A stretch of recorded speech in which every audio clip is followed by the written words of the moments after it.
Can you believe it? I finally got it to work in episode 64. We went straight to these three beautiful faces.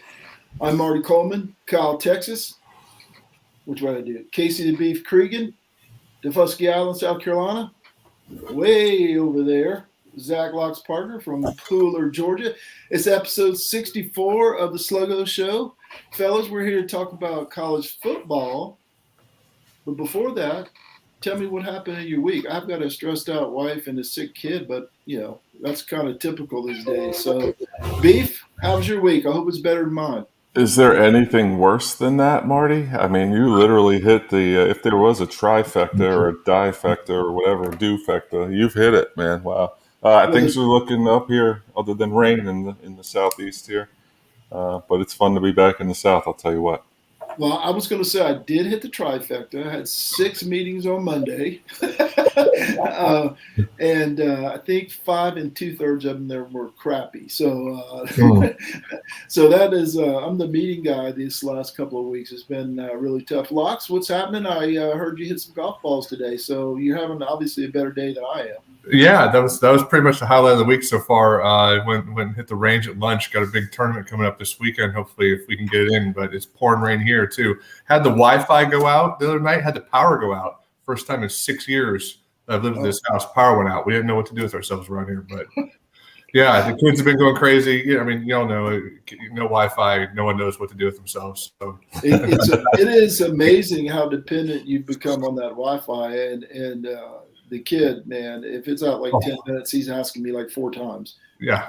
Could you reboot it, Dad? Could you reboot it? Could you reboot it? And the sad truth is, like, my kids probably know more about it and how to fix it than I do, but I'm the one that they come running to. Yes. So, you know. It's funny you mentioned that. Kevron checks in. He only talks to Beef and wants to get the train rolling. Beef's personal fan. Hey, Kevron from Cope, South Carolina. We appreciate you. Always join the show. Yeah, same thing the other day. Same thing happens to me at the Wi-Fi locks, except the other day, Parker tells me, Dad, when the Wi-Fi went out, I used a hotspot, and I said, well, how in the heck? I didn't have no clue how to do the hotspot thing, and he did. He knew exactly what to do. Well, that's good. So, yeah. So when I'm in the old folks' home, he can come hook me up with a hotspot. I guess that's my joke lately is the old folks' home, because I'm starting to get the flyers in the mail about the senior homes or whatever they call them now these days. Yeah. Hey guys, I've got a hot take on college football playoff. It seems like it was just 3 weeks ago that we were having to put 12. We had to expand the playoff because of Clemson, Ohio State, and Alabama dominance. And now Clemson can't find the end zone for anything.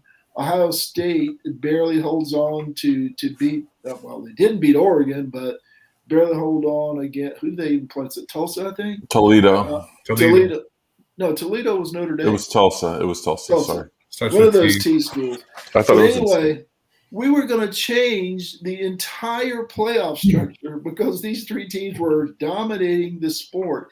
And as the old dude on the panel here, I want to say, how about chill out, young folks? You know, I know you're 20 years old and you can't look past 3 days to see the history of this sport is it runs in cycles, right? Clemson was good in the 80s, then went 20 years of mediocre football.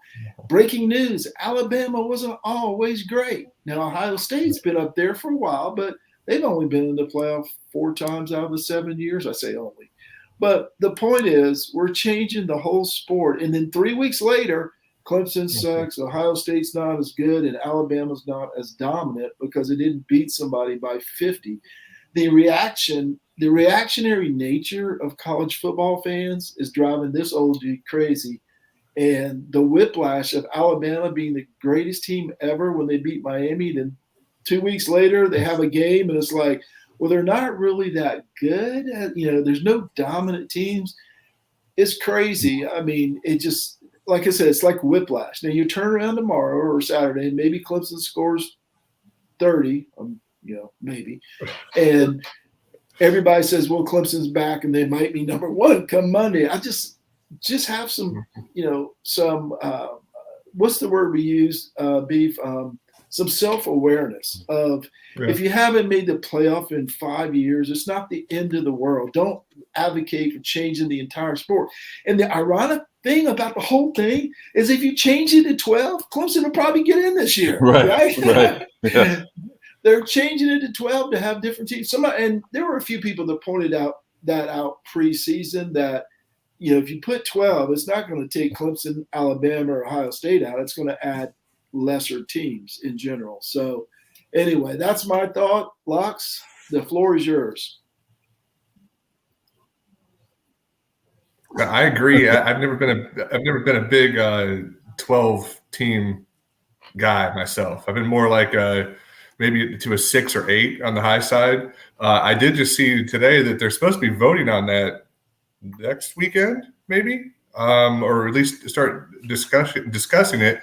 They have tabled that, and they're going to be talking and negotiating more on it. So they've pushed it out. And I don't know if what you're talking about, Marty, just these first 3 weeks is anything to do with it. But yeah, I mean, I've been more of a, give a bye to the top 2 teams and, why dump it all into 12? It just rip to rip, You could revise it again, to do 6, then maybe 8, 10, whatever, Why I'll go up to 12. I just think it's a little jumping the shark, as they say. Yeah, I think my personal take, and I see your shark there, Locks, but my personal take is they put it at 12 because that's what the SEC wanted to get 6 teams in, probably. Right. That's what I believe. That's the only reason it's 12. They knew they were going to add Oklahoma and Texas. So let's cram a couple more teams in there. But that's the cynic in me. And the other cynic in me is just what you mentioned. Magically, after Alabama, Clemson, Ohio State aren't dominant, they table the talk of 12 now. Mm-hmm. What a coincidence. Just amazing. Weird. Beef? What do you think, Beef? Yeah, I think your original point there about being patient is something that we just as a society have tabled, if you will. I don't think anyone is patient anymore. And I wrote an article for Seldom Used Reserve that published today, and it's basically calling out the Clemson fan base being very spoiled, and Alabama fans are very spoiled, and Ohio State fans. So it's not just Clemson, the fan base being spoiled. I think they're all spoiled because of this success. So to kind of shift towards this guy's about the 12, we've had many conversations on Chop and Beef. This is one of our co-host JJ's big things is that it's boring. College football is boring because it's the same three teams and then enter a slaughter, a 4th team to get slaughtered. So it's funny how with Clemson being at the top of the mountain, how everything now becomes cyclical and we're seeing it. However, we're at week 3. There's 9 more weeks.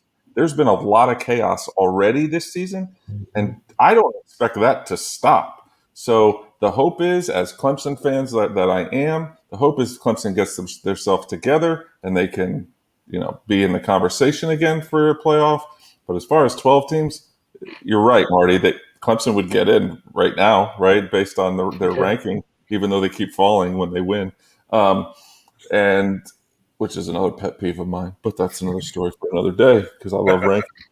But yeah, I think patience is the key word, and I don't think the society that we live in now has any patience, and I think this season is going to be close to, if not better than 2007 chaos. Yeah, it is. There is no patience. College football did not start, people, in 2014, whenever the playoffs started. It was here long before then, and it amazes me. And maybe this is easy to say as a Clemson fan who's been in the playoff all except for that first year, and we're getting a little bit of a taste of what it's like. And I was thinking today, I wonder what that end of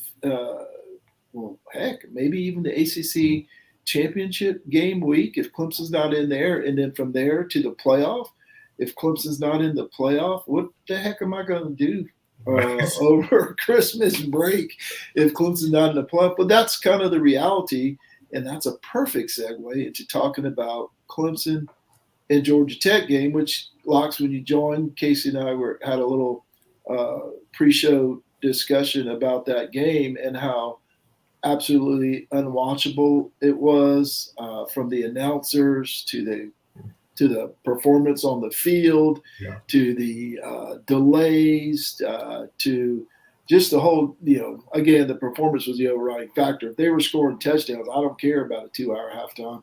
Right. But when they're punting and, missing the wide open receivers by 15 yards and failing on 4th and 2s, and it was a game like we have not seen as Clemson fans in a long, long time. I saw your setup. You had Alabama on one channel, Alabama and Florida, which obviously don't blame me for. I haven't seen the Clemson game, and you had Clemson on the other channel. What's your takeaway from Clemson, Georgia Tech? We'll get to Bama UF in just a minute. Well, I was thrilled that the University of Florida saved the afternoon by coming back, because it was 21-3 in that game, and I was like, okay, now what are we going to do? And then there's a lightning delay, and I'm like, now what are we going to do? What's on TV? But yeah, the Clemson game, while great that we held them to no offensive touchdowns and 8 points, we won by 6. That's just not ideal. It really isn't. And it's underwhelming at best. I'm in full panic mode. I really am. I don't understand. It's a full cyclical situation between Tony Elliott, DJ, and the offensive line. And it all stems from the offensive line. And then Elliott can't call a play more than 10 to 12 yards down the field because he doesn't trust DJ to throw a pass that's not at 160 miles an hour as receivers. Even when he threw it out of bounds a couple of times, it was almost going into the stands. He just throws it so hard. I don't know. I don't know if the two of them need to go to lunch and get on the same page. It just seems crazy. There's a trust issue going on, I think, and it stems back to the offensive line. The guy has no time back there. He has happy feet, as I've termed it before. But, it has to be an awful feeling when you have a team like Georgia Tech that's not really known for their pass rush, still getting into the backfield quickly. I think what's that? With rushing 3. With rushing 3. Again, yeah. One thing versus the University of Georgia, which is one of the best defensive lines in the nation. I just think we're really, really going to have a tough time this next weekend with a head coach at NC State that does not like Clemson University at all, or Dabo Swinney. He will be ready to put it to us if the opportunity arises. So I don't know what's going to happen in 1 week. I hope they can get it together. All the tools are out there except for the offensive line. You got great players on this team. It just needs to come together somehow. I just don't know how and why it's taking so long. It's making me sad.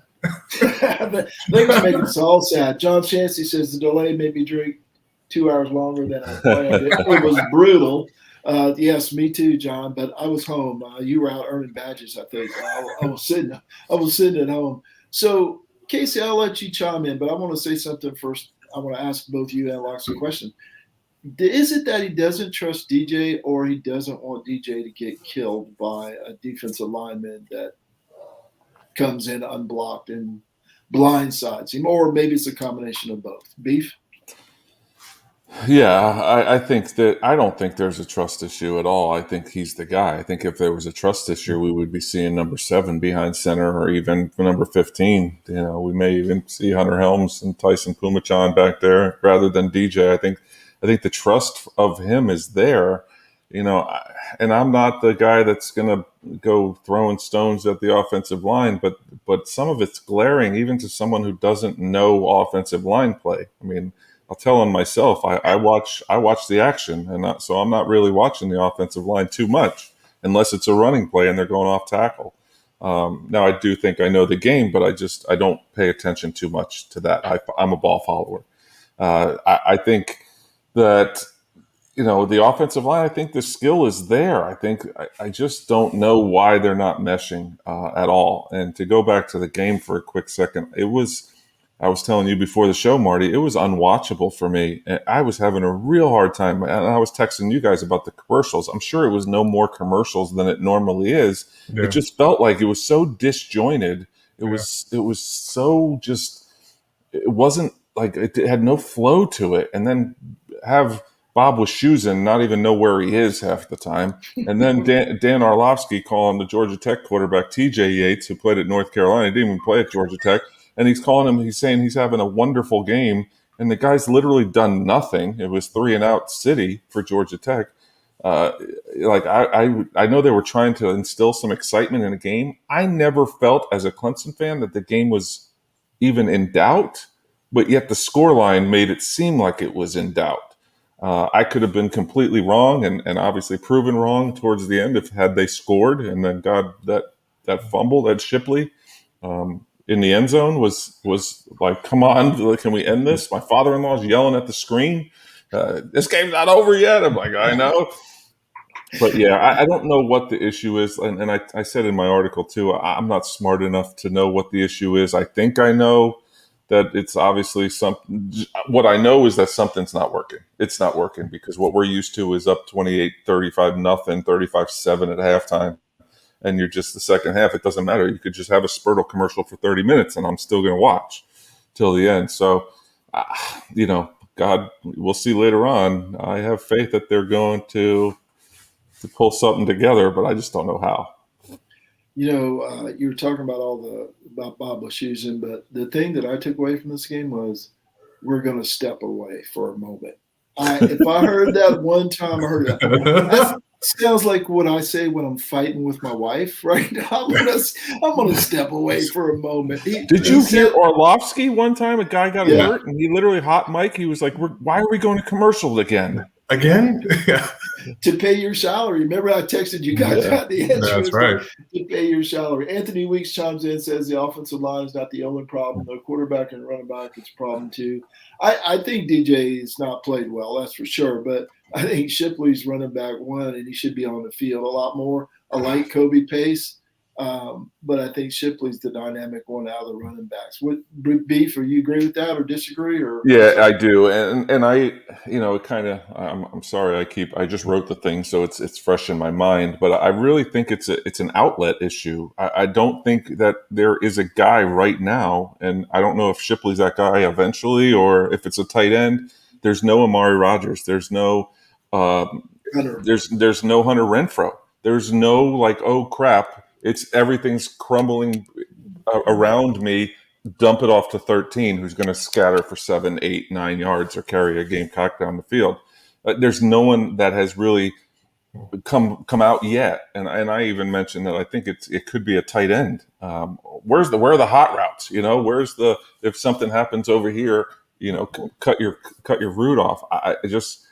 I don't know. I think there's a lot of issues, but the talent is obviously there. And so something's got to give. We were hearing all summer long how good they were going to be. Go ahead. That's what I was going to say is, I'm not seeing a receiver, a 5-yard outlet sitting there wide open or even covered. It's like that's not in the play call and it used to be, there was always someone underneath or like you said, an outlet or a running back. ETN. Someone out there just to throw it at, just to get rid of the ball, but I'm not seeing that in the play calls either, and it's just really strange. It's very disjointed, like you said. And what John Chansey just wrote here too. Dabo said it too. Georgia Tech did something completely different than what they had on film with them. Dropped 8 like this. What Georgia Tech did, just like which happened with Minnesota, with Ohio State, they laid a blueprint out of how you can keep it close and beat Clemson, just like Ohio State got beat. You run it right up the gut against them, and that's what Oregon did. Drop 8, make us run the ball. Make the offensive line make the dominant. offensive line compete, and you can get in there and get to the quarterback, and then he's just going to throw it up for grabs. So, it was surprising to me that Georgia Tech was the team that's laying the blueprint like this. Well, I think Georgia did, and Georgia Tech kind of tinkered it to what the position, the Joes that they had, because it comes down. It's not the X's and the O's; it's the Jimmies and the Joes. Sure, I think it was. They tinkered to what they had, and it worked. It surprised the coaches. Obviously, I just hope some real work got put in this week. We shall see. That Dabo quoted and what Locke's referring to, John Sansey commented, when the D can send 3 rushers and drop 8, the long balls are likely to have 2 defenders all over the receiver. That happened, obviously, but the depressing thing was Dabo's comment about we weren't expecting that, and I get that, but you had a 2-hour halftime. What were you doing? Looking at Spurtle's commercials? I don't understand. I really disappointed the coaching staff, the offensive coaching staff, and the head coach, not the defense, because they look fantastic. Yeah. They spent the afternoon in the back. One more thing, Marty, I just want to put out there and see if even John or any one of the commenters can back me up or refute me, whatever. But after the one dominant drive that they had in the first half, where the offensive line actually looked pretty good, was when Will Shipley's show. It's when they scored the touchdown. Yeah. Shipley scored a touchdown. The next drive they come out, you kind of have a little bit of momentum. You actually instilled your will on the offensive front, and you had a bruising running back. You had time to rest them in between series and 94 commercial breaks. And the next offensive series, no offense to Kobe Pace, but he's back out there. And they're trying to run similar plays, and he's a different back. And it went 3 and out.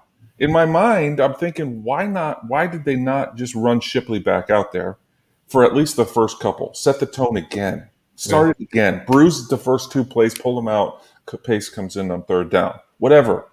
But, it was the participation medal show. It was, okay, next running back's in for the next series. Hey, you sit for this one, and then Johnny's going to play the next one. It was like Little League, because Little League everybody has to play it. That's how it felt. And it was just like, you go up another score. You have another drive like you did with Shipley that first time, and you have it again the second time. You're up 14-0. The rest of the game doesn't matter. Yes, we want Clemson to score more, but the rest of the game doesn't matter. You're up 2 scores. It seemed like 30 at that point. Yeah. But Case, that's Dabo's selling point, right? Everybody plays. He deserves to play, and that's fine and dandy. I get it. If you're up 21, he can play all the snaps you want him to.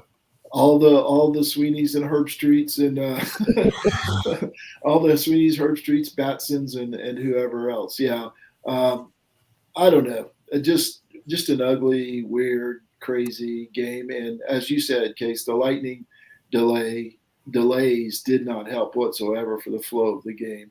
All right, Locks, we're gonna move past Clemson and Georgia Tech. We're gonna talk your specialty here, SEC. You've been there. You got the T-shirt. Bama and Florida. Your takeaway: Florida good, Bama not as good as everybody thought. What's your takeaways from this SEC bash last Saturday afternoon? It was, like I said earlier, 21-3. Holy cow! Here we go. Bama just gonna slit their throat in the first quarter, and they took the foot off the gas. It was crazy, and I would not want to be on that practice squad this week for Alabama.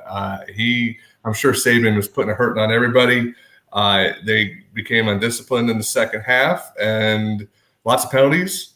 Too many men on the field, jump off sides, and Florida seized the opportunity, and which is really not a huge surprise with Dan Mullins, your coach. Really good offensive coach. It came down to this last play, which is just so confusing. They had time to call a good play, to tie this thing up for the 2-point conversion, and to play follow the leader into the middle of the offensive line, into Alabama's defensive line. It just blew my mind.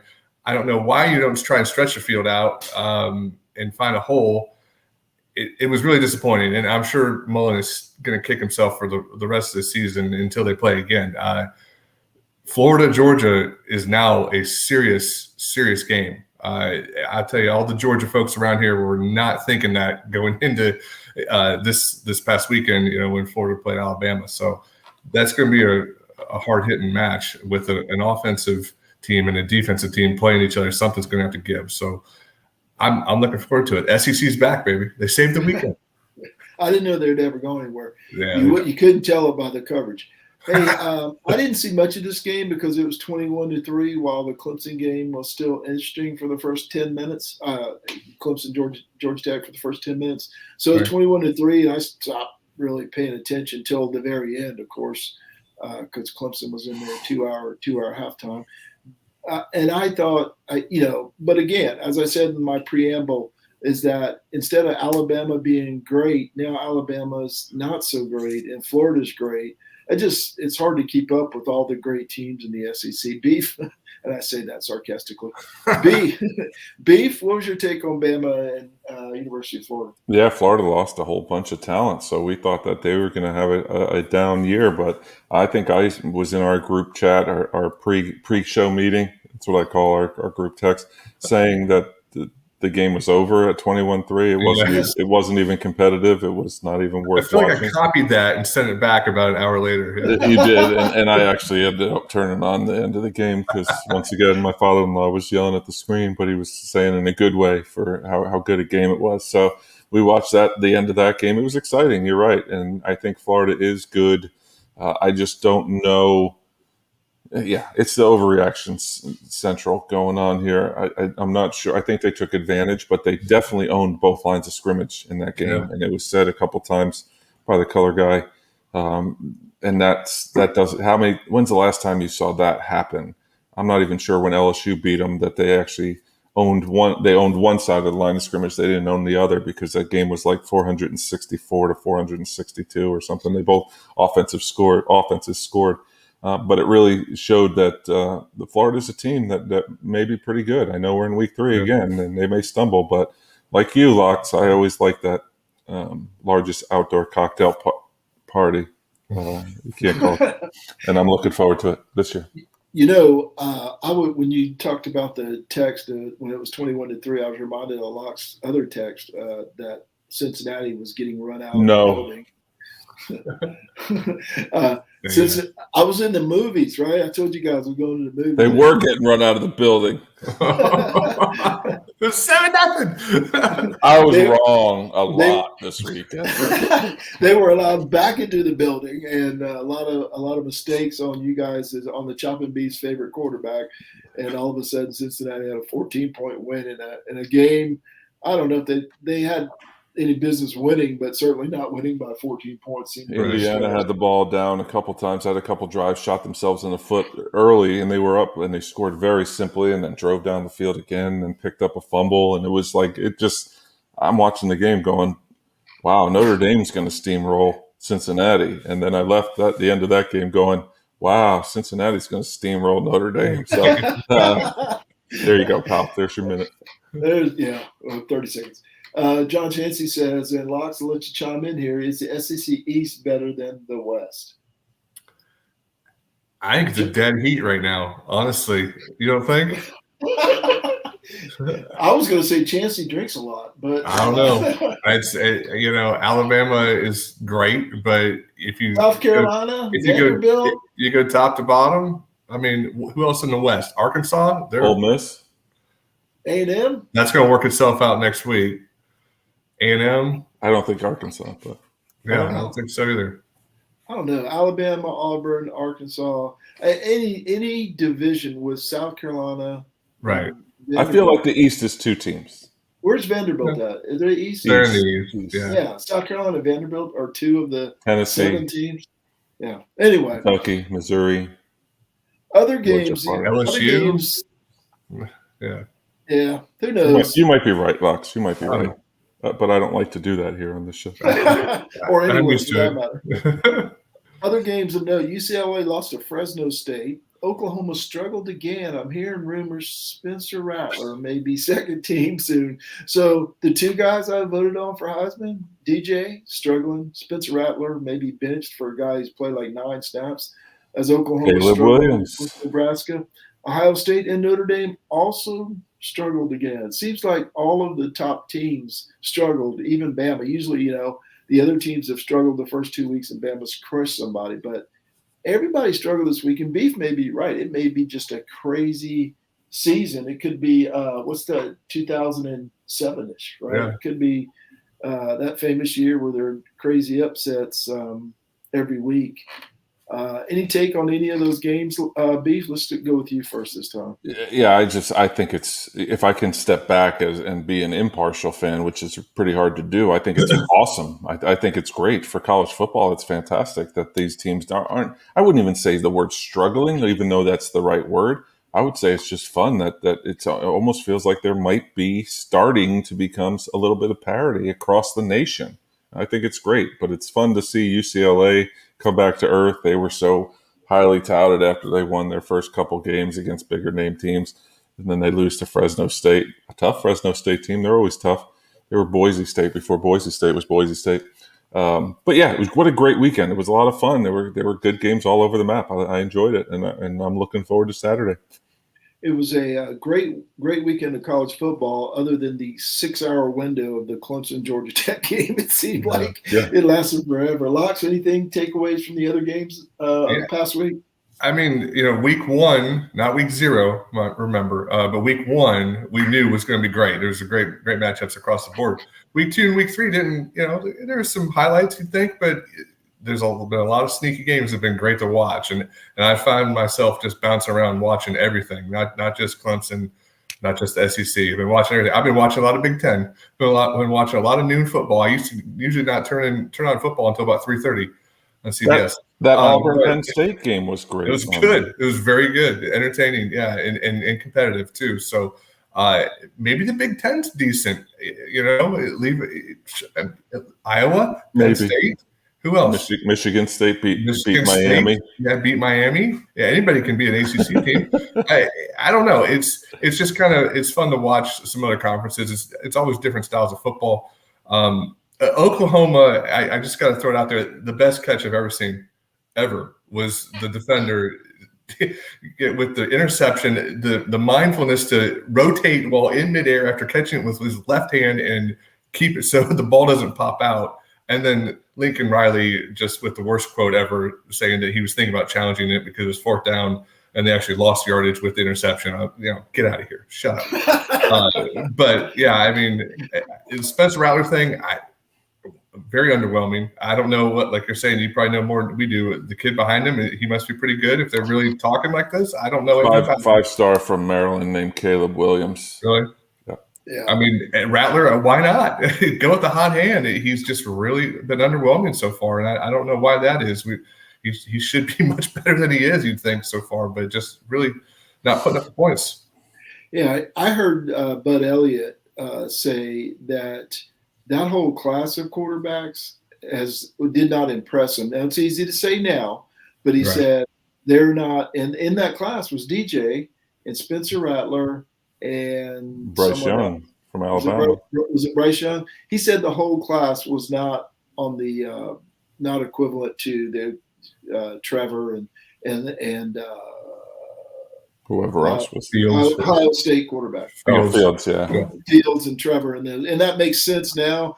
I didn't hear him say this before the season started, but he's saying it now. So maybe they just haven't impressed this year. They're not on the same level. Remember, Trevor walked in there his second game at A&M and threw a touchdown to T. Higgins on the his first throw. Of course, a lot of that was T. Higgins, but the point is still that Trevor came right out of the box, and while Kirby held back.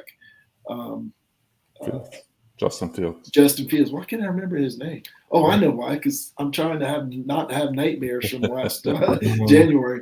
But anyway, Kirby held back Justin Fields, but once he got to Ohio State and got to play, obviously the talent came back. Okay, fellas, it is time I don't think you could have done any worse if you tried. Well, I That's take wild. that as a victory. These guys aren't doing research, so why should I? Beef, you stink the most. A true believer in what they're doing in North Carolina. That's why I'm picking Virginia Tech, Tennessee. I love Spencer Rattler. I agree with Marty. I don't like this. Look, you smell it, the backdoor cover. All right, I am still loving Spencer Rattler, but I'm thinking I'm going to have to change that. Dump it over. Yeah, I'm going to have to change that a little bit. Let me pull up the standings here. I'm happy to do this. Locks asked me last week to make it bigger. Ironic. And no, this is the same size. Locks lost, what was that, 610 or 510 last week with a 1-2 record. Casey lost 709.5 with a 1-2 record. I had a good week, and as I texted you guys, I was very, very close to being 0-2 because I bet on that Cincinnati team, and I got that text calls in the movies saying that Cincinnati, no way they were going to win. But luckily, Cincinnati pulled it out. Then the most obvious pick of the week was Miami losing to Michigan State. As long as Manny Diaz is at the helm in Coral Gables or Miami Gardens or wherever they are this week, there's always a chance Miami's going to lose. And then I just barely squeaked by on that Clemson-Ga Tech under a 52. I had that sewn up early in that ball game. At least that was my belief. So I got a little bit of a lead here, and I'm going to go first in this week's picks. And first out of the gate, I did not do this because of when the games are played. I struggled to find a third game. And it was a choice, right? It was a choice between Texas, We all did. Texas and Texas Tech, which I was waiting for it to get to a certain number. I was almost pulled the trigger on Texas minus 8.5, I think it was. But then I realized that game is an early game. And it's not only an early game like where you guys are at noon. They will be playing that puppy at 11 a.m. local time. Wow. And I expect Texas to sleep through about 3/4 and probably win by 7. So long-winded story to say I'm off Texas. I saw this Appalachian State. I'm going to take them minus 290 on the money line. It's a little weird line. You don't usually see minus 290 for a 7-point game. I think it's up to 7.5 now. But anyway, Appalachian State minus 290, and I am going to put a whopping 580 sluggo bucks on that puppy. That was just my third play. I just couldn't find a better one to pick. So 580 bucks on Appalachian State minus 290. That'll return 200 if I win. And Locks, you were in second place. Your first pick. I am. I did some heavy analysis, some inner looking, and realized that I've taken 4 over-under bets in 3 weeks, and I've gotten all of them right. So we will stick to that plan this week since I could not find a game that I loved with a favorite. So my first one's going to be the toilet bowl of Duke versus Kansas. And just think, I feel bad for taking Appalachian State. Oh, I'm not done yet, Marty. This is his marquee game compared. This is my most relevant of those on my board pick. The toilet bowl. As I've said before, Kansas is the second worst team in the nation because they have 1 win. Playing Duke, the over-under was, I locked in at 57. Now it's 57.5. Both these teams are awful. Kansas averages 15.3 a game. Duke averages 34.3 a game. Defenses are not great either, but their offenses are putrid. I'm going under. Shocker, Locks with an under here, and that is minus 108. So you get a couple of points there on the under. Beef, your first pick. All right, so I'm going with Coastal Carolina and UMass. The over-under that I locked it in at was 66. And I'm actually going with the over. And here's why.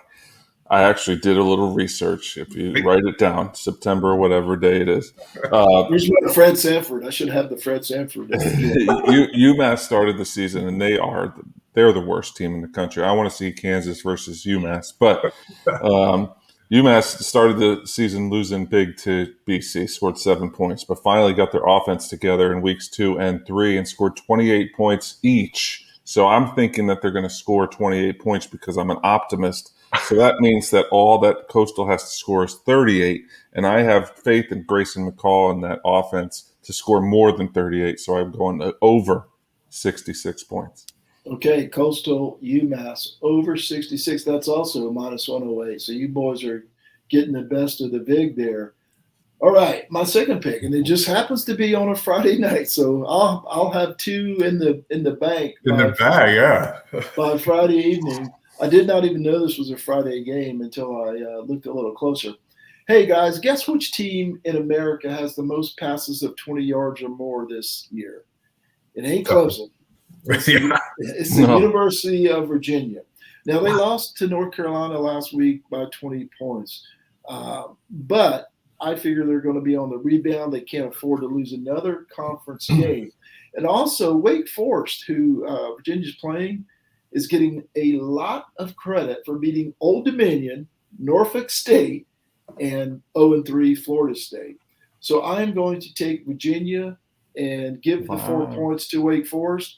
I think they're going to score in the 40s. I think Wake Forest will score. The danger here is Virginia gave up like 6 million rushing yards last year, and last week. And the danger is that Wake Forest will hold on to the ball and not let Virginia possess the ball, matriculate the ball downfield, and score any points.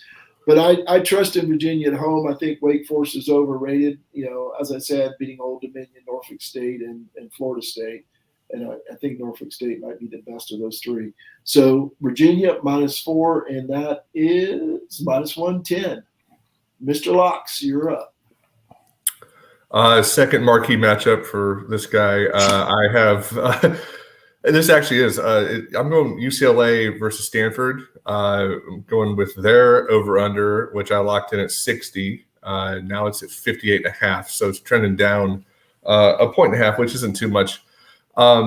Just looking at the averages, West Coast also offense. Stanford's actually been playing some pretty good ball, man. They're averaging about 30 points a game. UCLA averages over 40. Both of them give up 25 plus a game. I'm gonna have to go over here, just to guess. I mean, I feel pretty good about it. Marty, did I even say how much I was putting on the first game? Oh, I didn't either. I forgot about that whole part, didn't we? Me too. Me too. Me three. Yeah. For the toilet bowl game 1, feel really good about that one. Put me down for 900. Woof. That's right. Slug of bucks. Okay. And for this marquee matchup, the star of my board, I'm going to go 1,000 on this one too. Locks trying to get out of second place. All right. And Beef on your do 500 for Coastal and UMass on the over. Okay. And my second pick is actually going to be the pride of New Jersey, the Rutgers Scarlet Knights, in their first. John Chansey he called it. Their first Big Ten. I have my sheet up on the screen, so I can't see the comments. But I'm picking Rutgers over under. I locked it in at 51.5. I'm not sure where it is now, but my reasoning behind it is because I truly believe Michigan's going to be able to score more. Rutgers has a good defense, but they've played the likes of Syracuse, Delaware, and whoever they played week 1. Temple. So I just think that they're going to run into an offense this week that is hot. Michigan scored 63 last week against Northern Illinois. They put up 31 against Washington, I think, and 47 against Western Michigan, directional Michigan. I think Michigan's offense can score. I think Harbaugh's got that offense trending in the right direction. I do think Rutgers will get a couple points on the board, and I don't think it's going to be much for Harbaugh to score in the 40s. So I think I'm going over, whereas this is a change from where I thought before the show.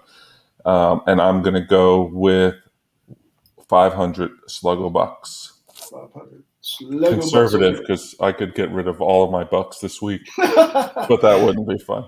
Yeah, no doubt. Okay, just to make sure, Locks, the over is -112 on UCLA Stanford, -108. The under is -108 on Duke in Kansas. That'd be a good basketball total and a game. And beef, it's minus 109 for Rutgers and Michigan. Awesome. And back to my Virginia, it's minus 110. I'm gonna go 550 Sluggo bucks on that. All right, my third, and well, let's catch up on the comments first. Trey Kennedy said Clemson would have lost to A&M if Trevor would have stayed in the game his freshman year. Kelly Bryant was a more effective quarterback. I agree with that. He's right. I don't know if they'd have lost, but Kelly was the most effective quarterback. Not sure we should judge DJ just yet. 92% of the offensive production left after last season.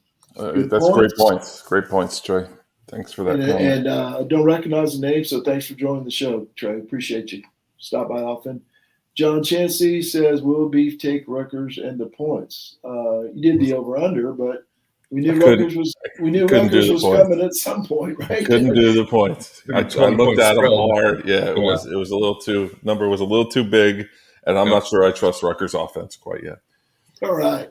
My third and final pick tonight, Clemson NC State over under of 47. I am going, no surprise here, I'm going to take the under. It's minus 108. So if you with the over under at 47, the projected score is 28.5 to 18.5, make up the 10-point spread when I did my analysis. Let me ask you, do we really think Clemson is going to score 28 points on Saturday, 28 or 29?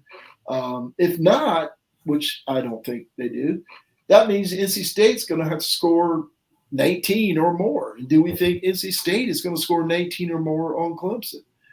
I don't see either team approaching those numbers. I think this is a 21-17 type game. Who knows who wins?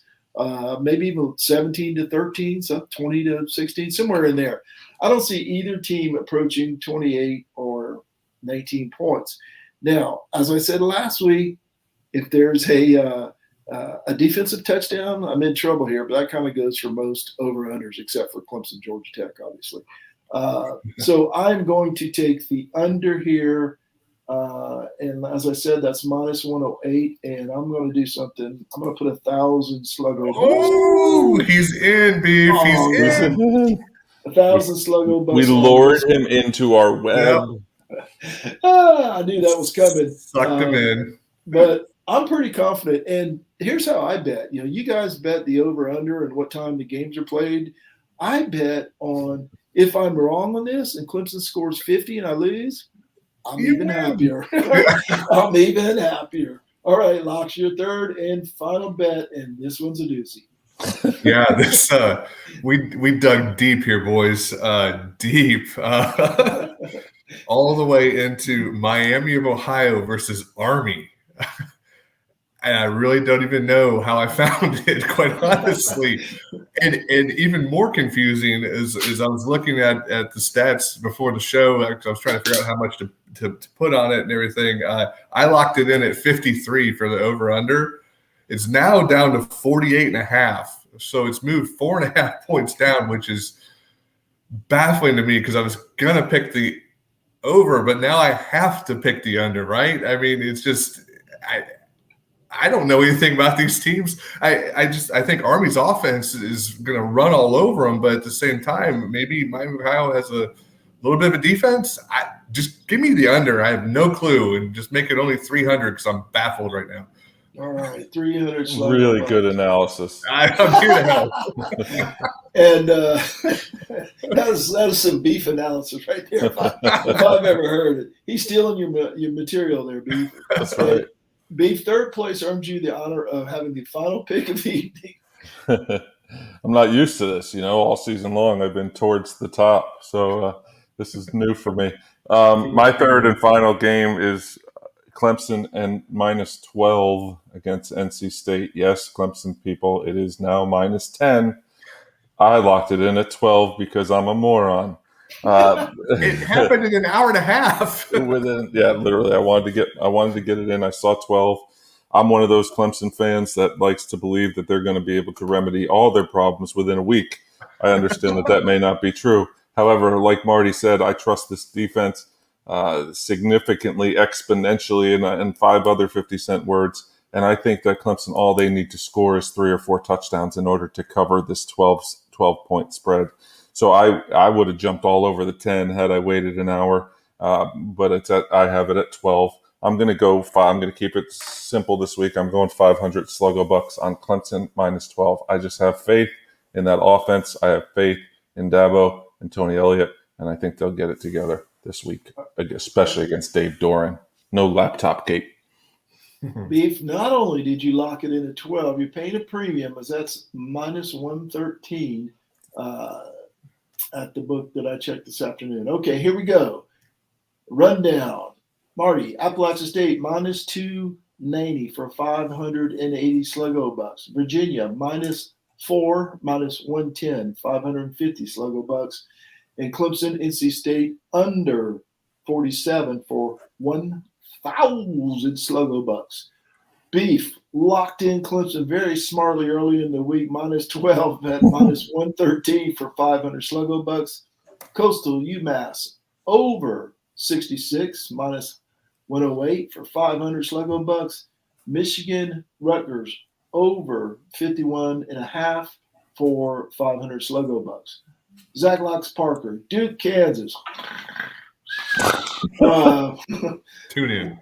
Under 57, minus 108 for 900 Sluggo Bucks. UCLA, Stanford, over 60 for minus 112 for 1,000 Sluggo Bucks. Army, Miami, Ohio, under 53 for 300 Sluggo Bucks. Hey, I'm laughing, but it all pays the same, right? If this is actual, it doesn't matter who you bet on. It all pays the same. One thing, fellas, I almost forgot is when we played this game for 3 weeks. It's been a lot of fun, a lot of trash talk back and forth. For 3 weeks, all of us have been first 1 week, all of us have been second 1 week, all of us have been third 1 week. So we all know what it's like being at the top, in the middle, at the bottom of the standings. But I was so excited that I'm in first place for the first time this year. I was the last of the 3 of us to be in first place.